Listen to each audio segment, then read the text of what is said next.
बिस्मिल्लाहिर्रहमानिर्रहीम, अस्सलाम वालेकुम। मैं हूं राहील हसन गुमन। नाज़रीन, वर्ल्ड कप 2023 में जब पाकिस्तान क्रिकेट टीम को इबरतनाक शिकस्त मिली थी और पाकिस्तान 2019 की तरह 2015 की तरह सेमीफाइनल में नहीं क्वालिफाई कर पाया था, तो उस वक्त जनाब पाकिस्तानी मीडिया के अंदर यह बातें की गई कि पाकिस्तान टीम के हारने के पीछे एक रीजन है और वो रीजन है बाबर आजम की जनाब जो डरपोक किस्म की कप्तानी है वो, और बाबर आजम राइट टाइम पर राइट फैसला नहीं कर पाते। ये पाकिस्तानी मीडिया की जानिब से जो आवाजें थी वो उठती थी। उसके बाद पाकिस्तान का जो क्रिकेटिंग स्ट्रक्चर है, जो जनाब मैनेजमेंट स्ट्रक्चर था, वो तब्दील किया गया। पाकिस्तान के जो फॉरेन कोचेस थे उनको साइडलाइन किया गया और जनाब जो पाकिस्तान के अपने सितारे थे उनको पाकिस्तान टीम की जो भागदौड़ है वो संभालने के लिए दी गई। और हर दफा वर्ल्ड कप के बाद ऐसे ही होता है। और फिर एक जनाब सेंटेंस हमें हर दफा सुनने को मिलता है कि अब से पाकिस्तान का जो सुनहरी दौर है वो शुरू हो जाएगा। अब पाकिस्तान जनाब जो मॉडर्न डे क्रिकेट है वो खेलना शुरू कर देगा। और इसी तरह के जो राग थे वो दौरा ऑस्ट्रेलिया से पहले जनाब जो नई मैनेजमेंट है उसकी तरफ से अलापे भी गए थे। और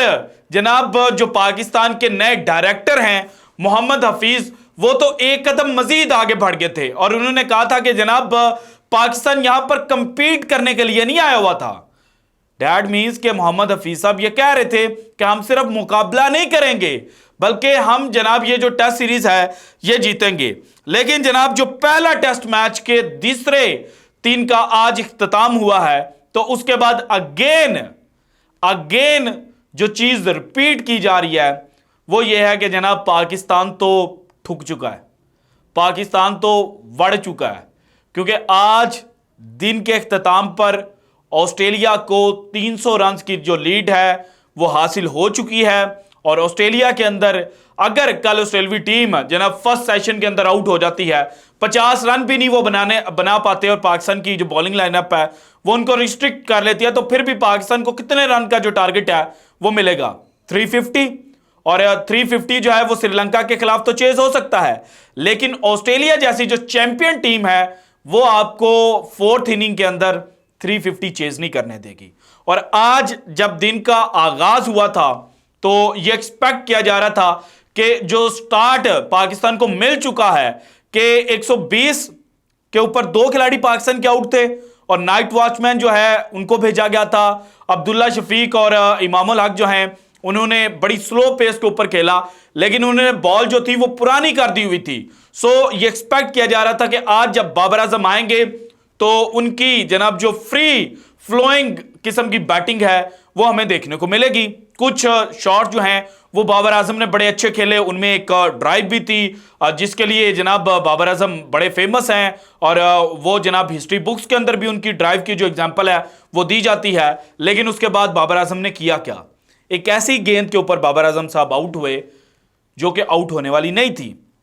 और वर्ल्ड कप 2023 में जो कारकर्दगी बाबर आजम ने दिखाई थी, सेम उसी तरह से बाबर आजम ने जनाब अब इनिशियल स्टार्ट लिया और उसके बाद अपनी विकेट जो है वो थ्रो करके चले गए। इसके बाद जनाब जो पाकिस्तान की बॉलिंग लाइनअप थी उसके ऊपर भी बात करेंगे। पाकिस्तान ने बड़ा अच्छा जो डेविड वार्नर और जनाब जो मार्नस लैम्बिशर ने थे उनको पकड़ लिया था, लेकिन उसके बाद मोहम्मद हफीज साहब की जो मैनेजमेंट थी ना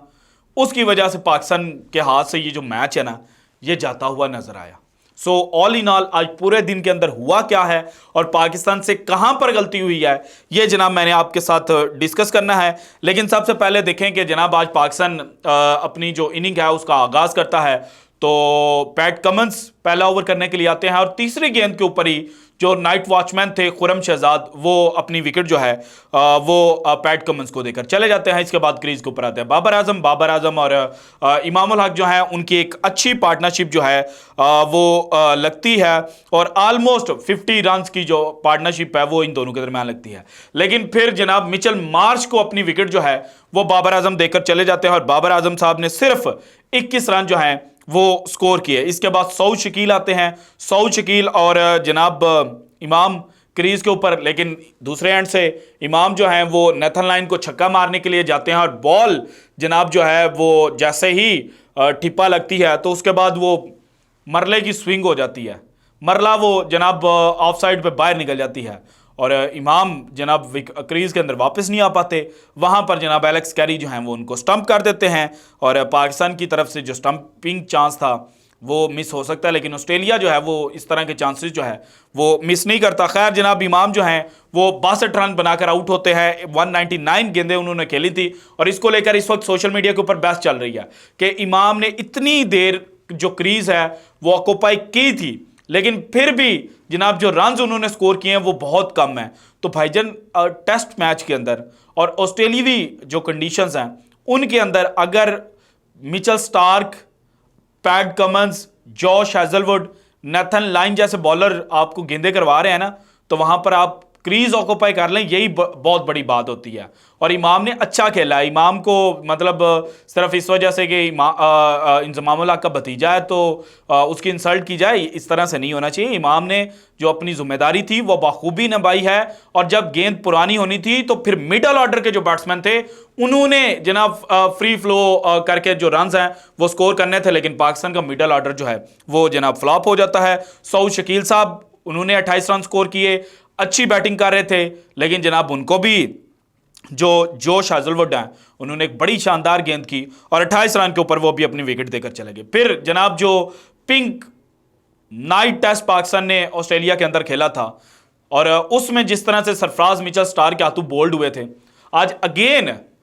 सरफराज अहमद उसी तरह से जनाब मिचेल स्टार्क के हाथों बोल्ड हो गए हैं, यानी कि कुछ भी नहीं बदला। पाकिस्तान जो बैट्समैन है उन्होंने अपनी टेक्निक नहीं बदली। इसके बाद आगा सलमान उन्होंने 28 रन स्कोर किए, नॉट आउट रहे, लेकिन उनका साथ ही कोई नहीं निभा पाया। फ़हीम अशरफ ने 9 रन किए, आमिर जमाल ने 10 रन किए, शाहीन शाह अफरीदी ने 4 रन किए और यूं जनाब पाकिस्तान की टीम जिसकी पहली विकेट 74 रन के ऊपर गिरी थी वो जनाब सिर्फ 271 रन जो हैं वो स्कोर कर पाए और 216 रन की जो लीड है वो ऑस्ट्रेलिया को मिल जाती है। इसके बाद पाकिस्तान बॉलिंग के ऊपर आता है और पाकिस्तान के जो दोनों बॉलर थे शाहीन शाह अफरीदी और खुरम शहजाद बड़ी एक्स्ट्राऑर्डिनरी बॉलिंग करते हैं और पहले 10 ओवरों के अंदर जो ऑस्ट्रेलिया का रन था ना वो 10 रन था। तो यहीं से बात पता चलती है कि अगर आप अच्छी लाइन एंड लेंथ पर बॉलिंग कर रहे हैं तो फिर ऑस्ट्रेलिया जैसी टीम जो है वो भी ट्रबल करती है। सो जनाब 5 रन के ऊपर 2 विकेटें जो हैं वो गिर जाती हैं। ऑस्ट्रेलिया की पहली विकेट डेविड वार्नर की, खुरम शहजाद इनको ट्रैप करते हैं, फिर जनाब मार्नस लैम्बिशा ने इनको भी खुरम शहजाद आउट करते हैं और उसके बाद जब 10 ओवरों का खेल मुकम्मल होता है तो पाकिस्तान ने चूंकि जो पेस बैटरी थी उसको दोबारा रिचार्ज भी करना था, जो नए फ्रेश ब्लड था उसको इंडक्ट करना था और फ़हीम अशरफ साहब आते हैं ओवर करने के लिए। 10 में 10 था, वो 11वां ओवर करवाते हैं और जनाब 11 ओवर के अंदर ऑस्ट्रेलिया का स्कोर हो जाता है 20। डैट मीन्स के फ़हीम अशरफ एक ऐसी कड़ी थी और ऐसा लिंक था जिसका इंतज़ार ऑस्ट्रेलिया कर रहा था कि ये बॉलर आएगा तो इसके ऊपर हम अटैक करेंगे और वहाँ से जो प्रेशर है वो जनाब चला जाता है ऑस्ट्रेलिया से दूर। और फिर जनाब जो उस्मान ख्वाजा और स्टीवन स्मिथ हैं वो फ्री फ्लोइंग वाली जो बैटिंग है वो शुरू कर देते हैं और आज दिन के अख्ताम पर जनाब उस्मान ख्वाजा ने 106 गेंदें खेलकर 34 रन स्कोर किए हैं और स्टीवन स्मिथ ने 43 रन स्कोर किए हैं 72 गेंदें खेलकर। और ऑस्ट्रेलिया का वैसे स्कोर देखा जाए इस इनिंग का तो वो 84 रन है, लेकिन अगर आप पिछली 216 वाली लीड भी एडअप करें तो 300 रन की जो लीड है वो ऑस्ट्रेलिया को हासिल हो चुकी है। अब जनाब कल का जो फर्स्ट सेशन होगा वो की रोल प्ले करेगा कि पाकिस्तान जनाब इस मैच को अब शायद जीत तो ना पाए,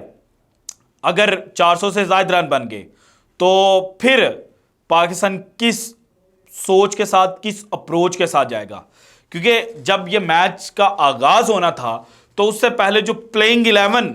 हमारे सामने आई थी ना तो उसके ऊपर भी मैंने बात की थी कि पाकिस्तान जनाब जो अपने स्पिनर को नहीं ना खिला रहा तो पाकिस्तान एक बहुत बड़ा जो चांस है वो लेने जा रहा है। और आज जिस तरह से नेथन लाइन की गेंदें फिरी हैं वहां से पता चला है कि यहां पर जनाब जो स्पिनर था वो खेलना चाहिए था और पाकिस्तान ने नुमान अली, साजिद खान के होते हुए जनाब जो चांस लिया है कि 2 ऑलराउंडर्स के साथ जाया जाए, 2 प्रीमियम फास्ट बॉलर्स के साथ जाया जाए और एक पार्ट टाइमर स्पिनर के साथ जाया जाए, तो यही चीज़ जो है ये at the end of the day Pakistan को हॉन्ट करेगी। और इसके अलावा जो मॉडर्न डे अप्रोच की बात की जाती थी कि जनाब पाकिस्तान जो इंग्लैंड का वे है बेसबॉल वो अप्लाई करेगा और यहां पर शॉन बॉल खेला जाएगा, उसमें शान मसूद साहब ने तो 30 रन स्कोर किए और उसके बाद अपनी विकेट जो है वो लूज कर गए, लेकिन नीचे से किसी ने भी जनाब वो वाली अप्रोच जो है वो आज मैच के अंदर नहीं दिखाई। सो मिडल ऑर्डर जो है वो मुकम्मल नाकाम हुआ है और बॉलिंग लाइनअप में भी जनाब पाकिस्तान ने प्रेशर अच्छा पुटअप किया था सेकंड इनिंग के स्टार्ट पर, लेकिन उसको जनाब जो फ़हीम अशरफ साहब हैं उनके आते ही वो प्रेशर जो है वो ऑस्ट्रेलिया से छट जाता है और ऑस्ट्रेलिया फिर जनाब बिल्कुल इस मैच को जीतने की पोजीशन में आ जाता है। सो यहां से इस वक्त जो दो रिजल्ट एक्सपेक्ट किए जा सकता है, वैसे तो मैं दो नहीं एक्सपेक्ट कर रहा है, एक ही रिजल्ट जनाब जो एक्सपेक्ट किया जा रहा है वो ये है कि ऑस्ट्रेलिया जो है वो मैच जीत जाएगा। और 2019 में भी हम खाली हाथ ऑस्ट्रेलिया से लौटे थे, 2016 में भी जनाब खाली हाथ लौटे थे, 2009 में भी खाली हाथ लौटे थे, 2004 में भी खाली हाथ आए थे और 1999 में भी खाली हाथ आए थे। तो अगेन 2023 के पहले मैच में जनाब हमारे जो हाथ हैं वो अभी तक खाली हैं, हमें ड्रॉ मैच भी नहीं मिल रहा और हमें जीत तो दूर दूर तक जो नज़र है वो नहीं आ रही। So this is it from today's episode. अगर आपको वीडियो पसंद है तो लाइक कीजिएगा, ज़्यादा से ज़्यादा शेयर कीजिएगा, अपनी कीमती राय का इज़हार लाजमी कीजिएगा और अगर आपने अभी तक चैनल को सब्सक्राइब नहीं किया तो कर दें। शुक्रिया, अल्लाह हाफिज़।